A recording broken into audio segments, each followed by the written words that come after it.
ये 10 अगर most important reactions अगर आप तैयार कर लेते हैं तो इस वीडियो में आपको 1 से 2 रिएक्शंस या फिर 3 रिएक्शन आपके बोर्ड एग्जाम में देखने को जरूर मिलेंगी। देखिए ये वीडियो बहुत ही ज्यादा एनालिसिस करके बनाया गया है, जैसा कि आप सभी जानते हैं कि हमारे चैनल का नाम है साइंस एनालिसिस। सो वैसे ही हम इस वीडियो को एनालिसिस करके बना लिए हैं आपके लिए। स्टूडेंट्स आइए चलिए हम एक एक करके 10 मोस्ट इंपॉर्टेंट रिएक्शंस को देखेंगे जो आपके बोर्ड एग्जाम के लिए वेरी वेरी मोस्ट इंपॉर्टेंट है। हेलो स्टूडेंट्स, कैसी चल रही है आपकी बोर्ड एग्जाम 2022 की प्रिपरेशन। आई होप सभी की प्रिपरेशन बहुत ही अच्छी चल रही होगी स्टूडेंट्स।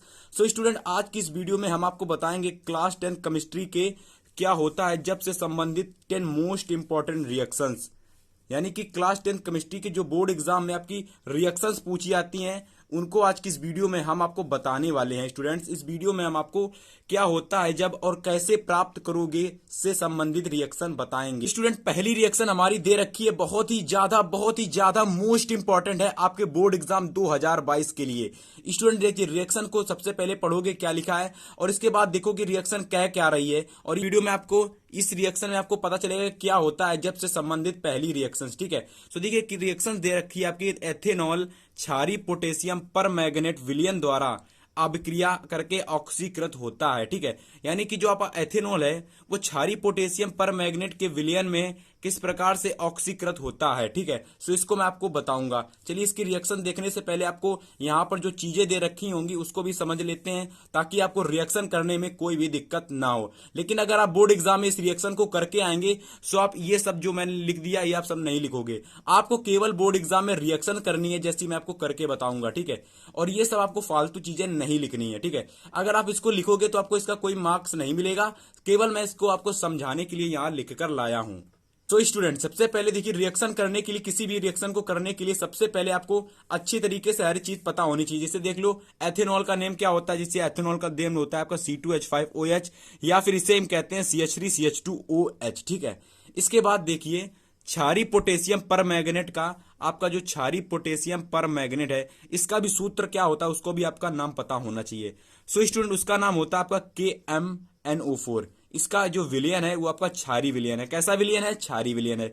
इसके बाद देखिए क्या कह रहा था, क्षारीय विलयन जो आपका था KMnO4 का, उसमें क्या हो रहा है, ये ऑक्सीकृत हो रहा है, यानी कि ये ऑक्सीकृत होने के ऑक्सीजन की उपस्थिति में ऑक्सीकरण हो रहा है। ठीक है, ऑक्सीकरण हो रहा है इसका, यानी कि ऑक्सीजन की उपस्थिति में ऑक्सीकृत हो रहा है।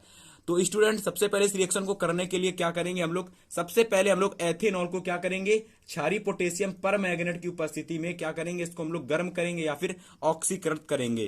तो सबसे पहले हम लोग लिखेंगे किसका सूत्र, C2H5OH का। सो मैं सिंपली लिख दे रहा हूं C2H5OH का सूत्र।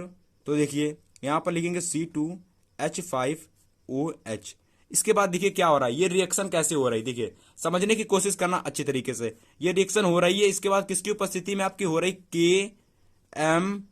KMnO4 की उपस्थिति में रिएक्शन हो रही है। ठीक है, इसके बाद देखिएगा स्टूडेंट्स, इसमें क्या हो रहा है, ऑक्सीकृत हो रहा है, यानी कि इसका क्या हो रहा है, ऑक्सीकृत हो रहा है। तो यहां पर ऑक्सीजन जो होगा आपका नीचे हो जाएगा, या फिर आप इसकी जगह ये भी लगा सकते हो स्टूडेंट। ठीक है, सो ये क्या हो रहा है, ऑक्सीकृत हो रहा है। अब इसके देखिए ये जो आ रहा है KMnO4 की उपस्थिति में क्या हो रहा है, ऑक्सीकृत हो रहा है। इससे मिलकर बनेगा क्या स्टूडेंट्स, सो स्टूडेंट इससे मिलकर हमारा जो बनता है वो हमारा एलिमेंट्स होता है CH2 सिंगल बॉन्ड CH2, और इस CH2 के साथ आपका OH जुड़ जाता है। क्या जुड़ जाता है, OH जुड़ जाता है, और ये सिंपल हमारी रिएक्शन कंप्लीट हो जाती है। यानी कि जब हम लोग एथेनॉल को KMnO4 की उपस्थिति में ऑक्सीकृत कराते हैं तो हमारा CH2 और उसके साथ OH जुड़कर बन जाता है। अगर हम बात करें इसको हम कहते क्या है स्टूडेंट्स, तो इसको हम लोग कहते हैं 1,2। इसका कोई रासायनिक नेम नहीं होता, लेकिन इसका जो आपका IUPAC नेम होता है स्टूडेंट्स 1,2, यानी कि आपका हो जाएगा 1,2 एथेन, 1,2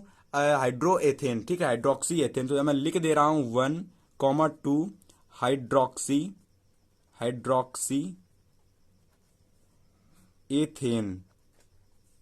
ठीक है, ये इसका नाम होता है। अगर आप लिख सकते हो, वरना आप इसी प्रकार ऐसे ही रहने दो। ठीक है, सो यहां से यहां तक आपकी ये रिएक्शन कंप्लीट हो गई, और आप चलिए देखते हैं सेकंड रिएक्शन।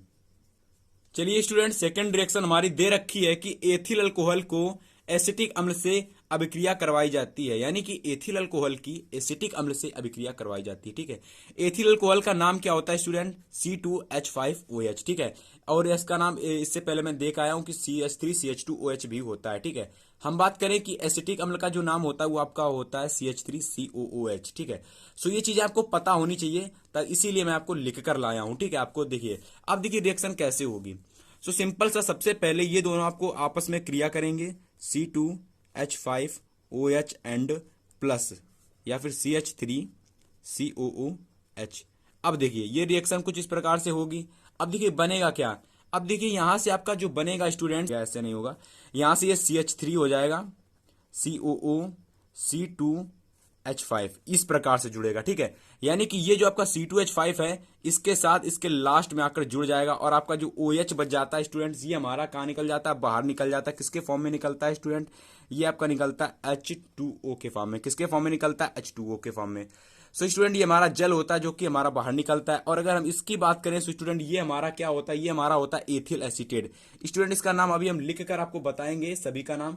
वैसे जब हम लोग एथिल अल्कोहल की क्रिया या फिर जब एसिटिक अम्ल की क्रिया एथिल अल्कोहल से कराते हैं तो हमारा एथिल एसीटेट बनता है। यानी कि ये हमारा क्या हुआ, एथिल एसीटेट, ये हमारा एथिल एसीटेट है। एथिल एसीटेट कहां से आया, एथिल एसीटेट, एथिल आया आपका यहां से, एथिल आपका आया यहां से, ये हमारा एथिल अल्कोहल है। सो मैं यहां लिख दे रहा हूं एथिल अल्कोहल एंड ये हमारा एसिटिक अम्ल। सो मैं यहां पर इसका भी नाम लिख दे रहा हूं एसिटिक अम्ल। सो यहां से एसिटिक अम्ल आया, यहां से एथिल अल्कोहल आया, यहां से एथिल आया और यहां से एसीटेट आया। यहां पर एसिटिक नहीं एसीटेट आया, सो इसीलिए एथिल एसीटेट नाम हो गया। एंड इसका नाम आप लोग जानते हो, इसको हम लोग जल कहते हैं, ठीक है। सो स्टूडेंट ये हमारी रिएक्शंस थी, बहुत ज्यादा मोस्ट इंपॉर्टेंट है आपके बोर्ड एग्जाम की दृष्टि से। आप लोग तैयार कर लेना इस रिएक्शन को। आइए हम लोग देखते हैं थर्ड रिएक्शन।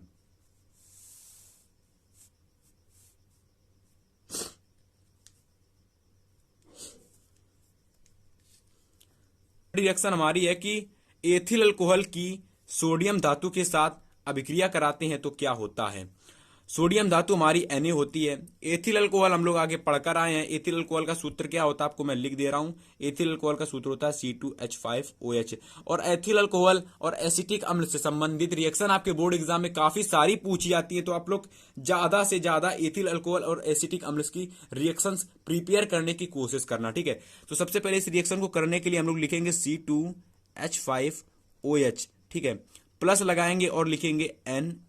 इसके बाद इस रिएक्शन को करेंगे। देखिए रिएक्शन करने के लिए सबसे पहले आपको क्या करना होगा, ये देखना होगा कि ये जो सोडियम होता है आपका इसको विस्थापित कर देगा, किसको, हाइड्रोजन को विस्थापित कर देगा और यहां पर आ जाएगा आपका C2H5ONA। इसके बाद स्टूडेंट जो आपका लास्ट में बच जाता है आपका ऑक्सीजन, ये सॉरी हाइड्रोजन, ऑक्सीजन नहीं हाइड्रोजन, ये आपका बाहर निकल जाता है यहां से ऐसे कुछ इस प्रकार से H2 के फॉर्म में। और ये जो हाइड्रोजन बाहर निकलता है ये गैसीय अवस्था में बाहर निकलता है, ठीक है। सो यहां से इसका जो स्टूडेंट नाम होगा आपका होगा सोडियम।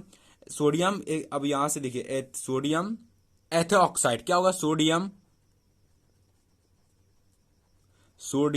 एथोक्साइड, एथोक्साइड या फिर सोडियम एथोक्साइड या फिर कुछ भी लिख सकते हो, सोडियम एथोक्साइड। सो यहां पर आपको नंबर तो रिएक्शन के मिलेंगे ना कि नाम को मिलेंगे, ठीक है। ये हमारा सोडियम एथोक्साइड हो जाएगा एंड ये हमारा एथिल अल्कोहल हो जाएगा। सो आप लोग यहां पर इसका नाम लिख सकते हो एथिल और एल्कोहल,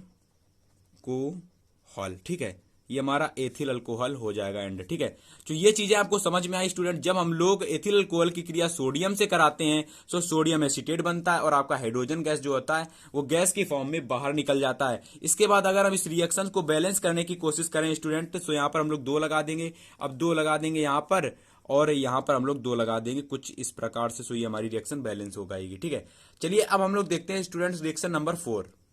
चलिए रिएक्शन नंबर 5 कह रही है स्टूडेंट्स की एथिल अल्कोहल को सांद्र H2SO4 के साथ 160 या 160 से 170 डिग्री सेल्सियस पर गर्म करते हैं तो क्या होता है।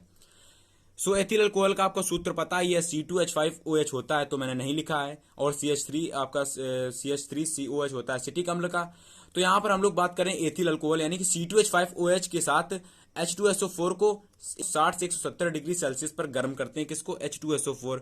H2SO4 हमारा स्टूडेंट है सल्फ्यूरिक एसिड या सल्फ्यूरिक अम्ल। और कितनी सेल्सियस पर गर्म कर रहे हैं हम लोग इसको, 160 से 170 डिग्री सेल्सियस पर गर्म कर रहे हैं, ठीक है। तो चलिए इस रिएक्शन को हम लोग करते हैं। बहुत ही आसान रिएक्शन है आपके बोर्ड एग्जाम के लिए।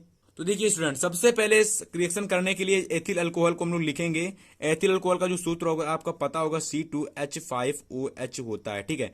एंड इसके बाद देखिए, एंड इसके बाद इस रिएक्शन को किसकी उपस्थिति में कर रहे हैं स्टूडेंट, हम लोग SO4 की उपस्थिति में कितनी सेल्सियस पर गर्म कर रहे हैं? 160 से एंड 170 डिग्री सेल्सियस पर इसको हम लोग गर्म कर रहे हैं। तो देखिए बनेगा क्या आपका। सो स्टूडेंट आपका जो बनेगा वो आपका होगा स्टूडेंट्स, यहाँ से देखिए कैसे क्या बनेगा। हाँ, सो स्टूडेंट यहाँ से आपका बनेगा C2H5 और सिंगल बॉन्ड में आपका ऑक्सीजन और सिंगल बॉन्ड में C2H5, यहाँ से ये बनेगा। ये देखिए ये बनने के बाद में आपका साथ ही साथ इसके साथ आपका जल निकलेगा। क्या निकलेगा? जल, यानी कि H2O बाहर निकलेगा। अब देखिए ये हमारी रिएक्शन अभी कंप्लीट नहीं हुई है, ठीक है। कंप्लीट नहीं हुई स्टूडेंट, क्यों? देखिए कंप्लीट करने के लिए यहाँ पर आप लोगों को देखना होगा कि यहाँ समीकरण बैलेंस नहीं है। समीकरण बैलेंस करने के लिए देखिए यहाँ पर आपका दे रखा है C2H5 और आपका ऑक्सीजन दे रखा है।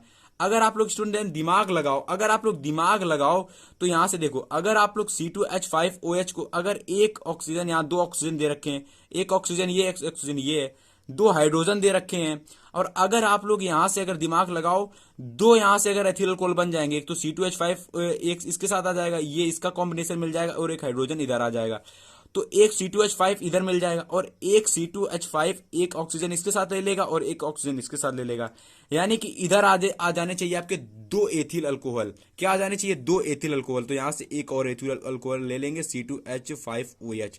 तो इस प्रकार से ये हमारी रिएक्शन स्टूडेंट बैलेंस हो जाएगी। अब आपको पूरी रिएक्शन में कुछ नहीं करना और ये रिएक्शन हमारी कंप्लीट हो जाएगी। ये हमारी रिएक्शन का ट्रिक है करने का, ठीक है स्टूडेंट्स। यहाँ से इसका जो नाम होगा, यहाँ से हम लोग इसे कहेंगे एथिल एसीटेट। क्या कहेंगे स्टूडेंट? इसे हम लोग कहेंगे एथिल एसीटेट।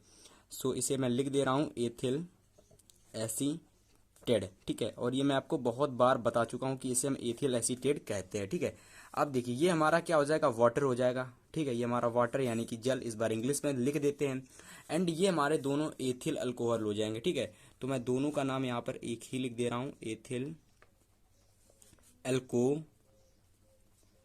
ठीक है। इन दोनों का नाम ही एथिल अल्कोहल होगा, ठीक है। एंड यहाँ से यह रिएक्शन हमारी कंप्लीट हो जाएगी। और स्टूडेंट्स ये मोस्ट इंपॉर्टेंट रिएक्शंस थी जो मैंने आपको इस वीडियो में बताई। ये जितनी रिएक्शंस मैंने बताई है ना, इनमें मैंने जो टॉप रिएक्शंस थी, टॉप 5 रिएक्शन, वो मैंने आज की इस वीडियो में आपको कवर कराई, ठीक है। इससे पहले मैं आपको 40 मोस्ट इंपॉर्टेंट रिएक्शन ऑलरेडी करवा चुका हूँ। अगर आपने वो नहीं देखी हैं सो आप लोगों का लिंक इस वीडियो को डिस्क्रिप्शन में मिल जाएगा, वहाँ से आप लोग इन रिएक्शंस को देख सकते हैं और इन 40 रिएक्शन को आप इजीली पक्का कर सकते हैं, ठीक है। तो अगर आपको ये वीडियो पसंद आई हो तो वीडियो को लाइक कर देना, और अगर आए चैनल पर सब्सक्राइब कर लेना, क्योंकि हम आपकी तैयारी बहुत ही अच्छी तरीके से इस बार कराने वाले हैं, ठीक है। चलिए मिलेंगे नेक्स्ट वीडियो में, तब तक के लिए गुड बाय।